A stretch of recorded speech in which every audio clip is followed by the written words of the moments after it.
मर्दानी जब वो मर्दानी थी तो झांसी वाली रानी कहा।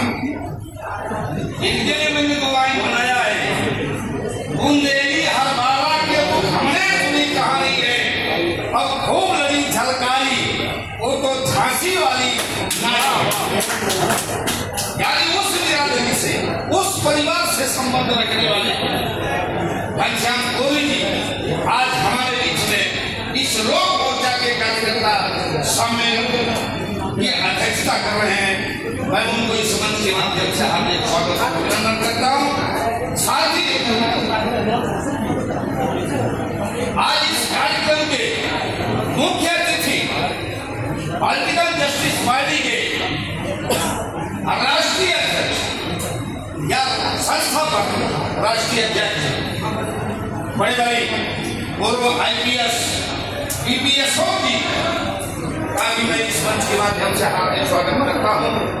जो बुंदेल वो बदायूं के रहने वाले हैं, पश्चिम में आपका अच्छा प्रभाव है, आप पॉलिटिकल जस्टिस पार्टी के माध्यम से एक लोक मोर्चा के कार्यक्रम को आगे ले चलने का काम कर रहे हैं। दूसरे हमारे बड़े भाई जन सेवा दल के संस्थापक और राष्ट्रीय अध्यक्ष विनय ठाकुर जी, विधान केसरी के संपादक को भी मैं आज इस मंच के माध्यम से हार्दिक स्वागत और अभिनंदन करता हूँ। जिनके बल पर इतराने वाली पार्टी आज प्रदेश में सरकार चल रही है, जिनकी जाति के बल पर ऐसे प्रमोद लोधी जी हमारे बीच में बैठे हैं, जिनका सबका पार्टी का नाम सबका दल यूनाइटेड है।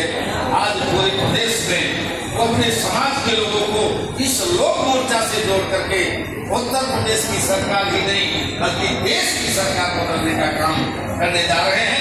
ऐसे प्रमोद लोधी जी का भी मैं स्वागत करता हूँ। हमारे बीच में पॉलिटिकल जस्टिस पार्टी के राष्ट्रीय अध्यक्ष जिन्होंने एक कार्यक्रम का संचालन कर रहे हैं, राजेश भैया जी का भी मैं स्वागत करता हूं। और अपनी जनता पार्टी के प्रतिनिधि के रूप में पूर्व सैनिक बड़े भाई श्रीराम जी का भी वक्तव्य आप लोगों ने सुना।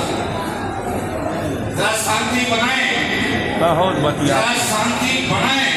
सबसे ज्यादा जनसेवा दल के कार्यकर्ता यहाँ उपस्थित हैं, अपनी चंचलता अपनी दुकान और अपने काम में रखा करिए, लेकिन कार्यक्रम में जब आइए तो बात करना बंद कर दीजिए, सुनने का काम करिए। धन्यवाद। मेला बनाए मैं बात करने जा रहा हूँ आप लोगों से लोग बाहर का कि समस्याएं बहुत हैं, समस्याओं का अंबार लगा हुआ है। हम मंच से समस्या गिनाएंगे तो कभी भी हम सरकार नहीं बना पाएंगे, कभी भी इस पिछड़े दलित अल्पसंख्यक समाज को एक मंच पर ला करके उनकी सरकार बनाने का काम नहीं कर सकते हैं। हम समस्या सब जानते हैं, इसलिए समस्या गिनाने की जरूरत नहीं है। समस्या का निदान चाहिए। वो समस्या का निदान कैसे होगा? मैंने कई मंचों पे लोक मोर्चा के कह चुका हूं, इस समस्या का निदान राजनीतिक परिवर्तन से होगा। और जिस दिन राजनीतिक परिवर्तन आपने कर दिया तो जब चाहो वहीं लखनऊ से दिल्ली से बैठ करके एक फरमान जारी कर देना, सारा पाखंड खत्म हो जाएगा, सारी समस्या समाप्त हो जाएगी। इसका जीता जागता उदाहरण केंद्र में बैठी हुई सरकार काम किया, शायद उसका मैं नाम नहीं लेना चाहता हूं। कोरोना काल में उसने एक फरमान जारी किया, थाली बजाने से कोरोना भाग जाएगा। पक्ष विपक्ष का सभी नेता अपने अपने दरवाजे पे थाली बजा दिया था। उसी तरह से PPSO की आप विनय ठाकुर जी को बैठा दीजिए और ये फरमान जारी कर देंगे कि सभी पाखंडवादियों को, अगर जो पाखंड फैला रहा है उसे जेल में डाल दिया जाए तो शायद अयोध्या जैसी नगरी में कहीं पाखंड की घड़ी घंट नहीं बजेगा। इसलिए समस्या का अगर समाधान करना है, राजनीतिक परिवर्तन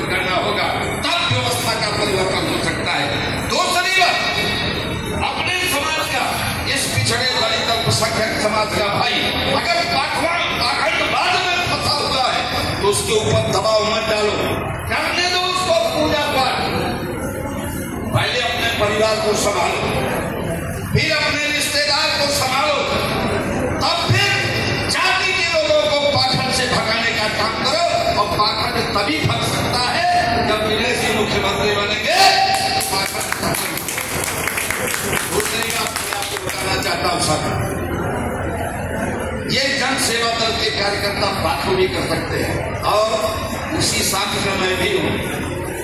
दोनों हम लोग प्रजा की श्रेणी में आते हैं। हमारे दरबारे पे सुबह किसान पहुंच जाता है खुरपी हंसिया बनवाने के लिए, और आप यहाँ सबसे ज्यादा भीड़ रविवार को, शुक्रवार को और बुधवार को हो जाती है। अगर जन सेवा दल को फैलाना है, ये विश्वकर्मा और ये नाई समाज के लोग घर घर पहुंचा सकते हैं, क्योंकि हम हर व्यक्ति से जुड़े हुए हैं, हर जाति से जुड़े हुए हैं। इसलिए आप लोगों से निवेदन करूंगा कि जैसे एक उदाहरण दे रहा हूं, क्योंकि मैं एक बार आपके समाज का कार्यक्रम था मिर्जापुर घंटाघर में, तो मैंने वहां बोला था, बताया था, उस समय एक नारा आपका समाज लगाता था कि बोल मजूरा हल्ला बोल, पर जावट पर हल्ला बोल।